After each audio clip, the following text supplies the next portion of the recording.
Hello everyone, welcome to break time classes. इस video में हम करंट अफेयर सेक्शन में जो अगला क्विक रिवीजन वाला चैप्टर है उसे कवर करेंगे। ये मैंने कई मैगजीन्स वगैरह से लिया है, कई वेबसाइट से लिया है, जिससे एग्जाम तक यूपी पीसीएस के एग्जाम तक लगभग सभी करंट अफेयर हो जाएं। तो चलिए शुरू करते हैं। क्विक रिवीजन टाइप का है ये। प्रस्थान एक अभ्यास शुरू किया गया है, अब तटीय सुरक्षा अभ्यास है। ये किसके द्वारा शुरू किया गया है पूछा जा सकता है, तो नौसेना के द्वारा। नौसेना की जगह पे कोई और सेना लिख दिया जा सकता है, बीएसएफ के द्वारा। तो नौसेना का कमांड भी पूछा जा सकता है, किस कमांड के द्वारा किया गया है, तो पश्चिमी कमांड या फिर वेस्टर्न नेवल कमांड जो है उसके द्वारा ये प्रस्थान अभ्यास किया जा रहा है। नौसेना की 3 कमांड होती हैं, 2 होती हैं जो ऑपरेशनल होती है, एक होती है जो कि प्रशिक्षण वाली होती है। ऑपरेशनल वाली 2 है, जो पश्चिमी वाली है उसका मुख्यालय मुंबई में है, जो पूर्वी है उसकी विशाखापट्टनम में है। अब प्रशिक्षण वाली जो है इसकी कोच्चि में है। प्रशिक्षण कहाँ होता है? कोच्चि में। तो ये चीज़ भी याद रखनी है, अगर कन्फ्यूज़न हुआ कहीं पे ये क्वेश्चन पूछा जा सकता है, स्टेटमेंट वाइज पूछा जा सकता है। नेक्स्ट है प्रेसिडेंट कलर। इस बार किसे दिए गए हैं, तो जो अच्छा काम करता है आर्मी यूनिट्स में उन्हें दिया जाता है। तो आईएनएस वलसुरा को इस बार दिया गया है प्रेसिडेंट कलर। इसके अलावा नेक्स्ट क्वेश्चन है तेजस स्किल ट्रेनिंग प्रोजेक्ट। ये नाम याद रखिएगा, आईएनएस वलसुरा, बहुत ज़्यादा इंपॉर्टेंट है। तेजस स्किल ट्रेनिंग प्रोजेक्ट जो कि दुबई में लॉन्च किया गया है अनुराग ठाकुर के द्वारा, हमारे मंत्री अनुराग ठाकुर के द्वारा इसे लॉन्च किया गया है। एक्सपो में, दुबई एक्सपो चल रहा था, वहीं पे इसे लॉन्च किया गया है। ये किसी तरह का तेजस विमान से रिलेटेड नहीं है, एक तरह से ये एक ट्रेनिंग प्रोजेक्ट है स्किल डेवलपमेंट के लिए। तो इसका फुल फॉर्म अगर पूछा जा सकता है तेजस का, Tejas training for Emirates jobs and skills. Training याद रहेगा आपको, training for Emirates jobs and skills याद रखिएगा। जॉब और स्किल डेवलपमेंट के लिए जो हमारे प्रवासी भारत से बाहर रहते हैं उनका स्किल डेवलपमेंट कैसे हो, एम्प्लॉयमेंट में कैसे बढ़ोतरी हो, इसीलिए ये प्रोग्राम लॉन्च किया गया है। नेक्स्ट है बीबीसी इंडियन स्पोर्ट्स वुमेन का अवार्ड किसे दिया गया है, तो मीराबाई चानू, जिन्होंने ओलंपिक में रजत पदक जीता था इस बार, मीराबाई चानू। नेक्स्ट है इसी में बीबीसी इंडिया के द्वारा इमर्जिंग प्लेयर जो कि उभरते हुए खिलाड़ी होते हैं, उनका पुरस्कार महिलाओं में किसे दिया गया है, शेफाली वर्मा को। फिर है लाइफ टाइम अचीवमेंट पुरस्कार। ये तीनों पूछे जा सकते हैं, तीनों इंपॉर्टेंट है, याद रखिएगा। एक तो इसमें पूछा ही जाएगा, कर्णम मल्लेश्वरी को मिला है, भारोत्तोलन से संबंधित है, पूछा जा सकता है किससे संबंधित है। नेक्स्ट है स्टॉकहोम जल विजेता पुरस्कार या फिर स्टॉकहोम वाटर विनर का अवार्ड किसे मिला है, तो ये विल्फ्रेड ब्रूटसर्ट को मिला है। यहाँ पे ब्रूटसर्ट शर्ट टाइप का कुछ याद रखिएगा, ऐसे थोड़ा रिलेट करके आप कर पाएंगे। कहाँ से संबंधित है ये, अमेरिका से, पूछा जा सकता है इनके देश का नाम। नेक्स्ट है 64th ग्रैमी अवार्ड, पूछा जा सकता है, नंबर भी याद रखिएगा। 64 नंबर का ग्रैमी अवार्ड जो कि सिंगिंग के क्षेत्र में दिया जाता है। किस क्षेत्र में दिया जाता है? सिंगिंग के क्षेत्र में। ये किसे मिला है इस बार? कई क्षेत्र में दिया जाता है, कई मतलब एल्बम के लिए अलग, बेस्ट सिंगर के लिए अलग, बेस्ट रैप के लिए अलग। तो इस तरह से बेस्ट एल्बम जो ज़्यादा पूछा जाता है, बेस्ट एल्बम है VR, और इसके जो बनाया है इस एल्बम को जॉन बैटिस्ट ने इसे बनाया है। नाम दोनों याद रखिएगा, ज़्यादातर यही VR पूछा जा सकता है। इसमें बेस्ट सॉन्ग का अवार्ड किसे मिला है, तो leave the door open. Leave the door open, थोड़ा सा दिमाग में ये इमेज बना के चलिएगा, इसे बेस्ट सॉन्ग का अवार्ड मिला। यही दोनों ज़्यादातर पूछे जाते हैं। नेक्स्ट है वीवी गुरुंग का निधन हो गया। वीवी गुरुंग किस राज्य से संबंधित है, तो ये सिक्किम के पूर्व सीएम थे, पूछा जा सकता है कहाँ के सीएम थे वीवी गुरुंग, सिक्किम के सीएम थे। वर्तमान सिक्किम के सीएम कौन है, तो प्रेम सिंह तमांग या फिर प्रेम सिंह गोला करके कुछ ऐसे नाम है उनका। और वहाँ के गवर्नर हैं गंगा प्रसाद, याद रखिएगा दोनों नाम, गंगा प्रसाद गवर्नर और प्रेम सिंह तमांग वहाँ के सीएम। नेक्स्ट है GIF जो आप भेजते हैं जिसमें आवाज़ नहीं आती, एक वीडियो टाइप का होता है छोटा सा, उसके उस प्रारूप के निर्माता का निधन हो गया है। उनका नाम क्या है? स्टीफन विल्हाइट। ये बहुत ही ज़्यादा इंपॉर्टेंट है, इसे याद रखिएगा, स्टीफन विल्हाइट नाम है। नेक्स्ट है बिप्लोबी भारत गैलरी का उद्घाटन किया गया, नरेंद्र मोदी ने किया, विक्टोरिया हॉल में। और विक्टोरिया हॉल कहाँ पे है, जो कि है पश्चिम बंगाल में, वेस्ट बंगाल। और ये किस लिए किया गया है, इसमें क्या है इस हॉल में, इस गैलरी में, तो 1947 से पहले जितने स्वतंत्रता संग्राम के सेनानी थे उनके लिए एक मेमोरियल की तरह ये बनाया गया है, जिसका नाम है बिप्लोबी भारत गैलरी। कहाँ पे स्थित है? विक्टोरिया हॉल, पश्चिम बंगाल।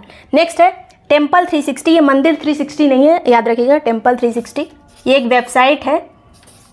वेबसाइट है जिसमें आप कहीं भी बैठे बैठे चारों धाम की यात्रा मतलब देख सकते हैं, चारों धाम, और इसके अलावा जो ज्योतिर्लिंग है 12 ज्योतिर्लिंग, कहीं से भी उसे लाइव देख सकते हैं। तो ये है टेम्पल 360 वेबसाइट। इसे लॉन्च किसने किया था? मीनाक्षी लेखी, जो कि हमारी मंत्री हैं, मीनाक्षी लेखी।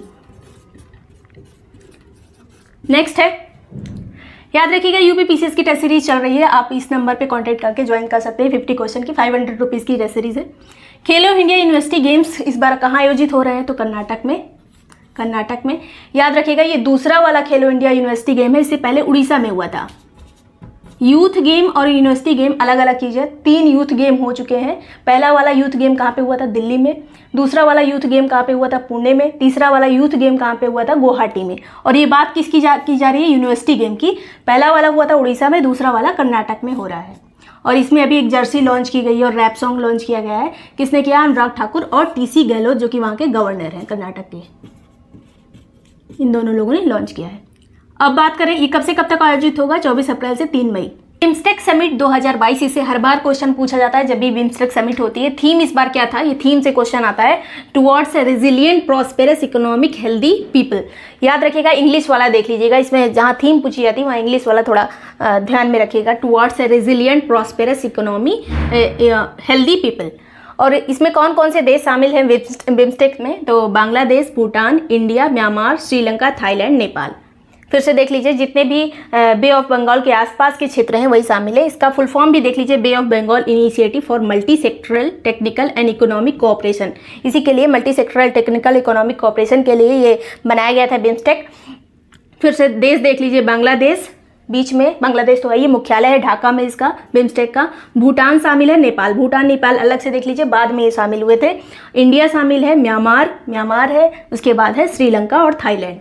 ये चीज़ अच्छे से देख लीजिएगा। इस बार अध्यक्षता किसने की थी? इस बार अध्यक्षता श्रीलंका ने की थी और हर बार अध्यक्षता ट्रांसफर होती रहती, तो अगली अध्यक्षता किसे मिली है? थाईलैंड को। इस बार अध्यक्षता पूछा जा सकता है श्रीलंका को।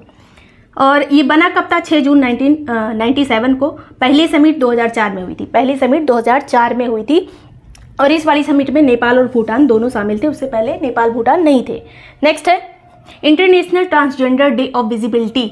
ये 31 मार्च को मनाया जाता है। 31 मार्च ये डे याद रखिएगा। सेबी द्वारा वैकल्पिक निवेश नीति सलाहकार एक समिति बनाई गई है, पूछा जा सकता है इसके अध्यक्ष कौन है? इसके अध्यक्ष हैं NR नारायण मूर्ति, जो कि इन्फोसिस के सह संस्थापक हैं। NR नारायण मूर्ति सेबी की समिति के अध्यक्ष। याद रखिएगा, जो नई समिति सेबी बनाती है उसके अध्यक्ष अक्सर पूछ लिए जाते हैं। और इसकी अध्यक्ष एक नई बनी है जो भी अभी चर्चा में है, इनका नाम है माधवीपुरी बुच। ये 10th नंबर की अध्यक्ष है, सेबी की 10th नंबर की अध्यक्ष है। इससे पहले कौन थे? अजय त्यागी। इसका नंबर पूछा जा सकता है। जब अजय त्यागी बनी थे उसके बाद भी एग्जाम में पूछे जा रहे थे इसका नंबर, कौन से नंबर के सेबी के अध्यक्ष बने हैं। तो माधवीपुरी बुच ये है 10th नंबर की। और ये पहली नॉन आईएएस, इससे पहले जितने बनते थे सब आईएएस रहते थे। और पहली महिला, फर्स्ट वुमेन अगर अध्यक्ष बनती तो हमेशा पूछा जाता है, तो पहली महिला अध्यक्ष है सेबी की। सेबी की स्थापना 12 अप्रैल 1992 को हुई थी। एक वैधानिक निकाय बना था। वैसे तो स्थापना 1988 में ही हो गई थी, लेकिन वैधानिक इसे कब दर्जा दिया गया, स्टेटरी बॉडी कब बनी? 1992 में। ये चीज़ याद रखिएगा। नेक्स्ट है एक संत है जिनका नाम है श्रीमंत शंकर देव। ये चर्चा में है, इनसे पूछा जा सकता है कि किस राज्य से संबंधित है? असम से संबंधित है। असम की सरकार ने अभी एक निर्णय लिया है, जब ये शंकर देव थे तो इन्होंने असम से लेके पश्चिम बंगाल तक यात्रा की थी। भक्ति आंदोलन को फैलाने में इनका प्रमुख योगदान था। तो असम की गवर्नमेंट ने कहा था कि जहाँ जहाँ इन्होंने रात बिताई थी वहाँ पे वैष्णव मठ बनेगा, तो इसलिए ये चर्चा में है। शंकर देव असम से संबंधित है। विश्व वन्य जीव दिवस कब मनाया जाता है? 22 मार्च को। इस बार इसका थीम क्या था? थीम हमेशा पूछा जाता है, रिकवरिंग की स्पीसीज फॉर इकोसिस्टम रेस्टोरेशन। और ये पहली बार कब मनाया गया था? 2014 में। पहली बार वन्य जीव दिवस 2014 में बनाया गया था और ये 22 मार्च को मनाया जाता है, याद रखिएगा। और 22 मार्च को इसी दिन साइट्स का गठन हुआ था। 22 मार्च को कब? 1973 में साइट्स का गठन हुआ था। तो ये चीज़ें पूछी जा सकती हैं और इसका स्क्रीनशॉट आप लेना चाहें तो ले सकते हैं। टेस्ट सीरीज के लिए इस नंबर पर संपर्क कर सकते हैं। लिंक डिस्क्रिप्शन में दिया है, उससे वीडियो देख सकते हैं कि इसमें क्या क्या चीज़ें शामिल है। वीडियो पसंद आया हो तो लाइक और सब्सक्राइब कर दीजिएगा। Thank you so much watching break time classes.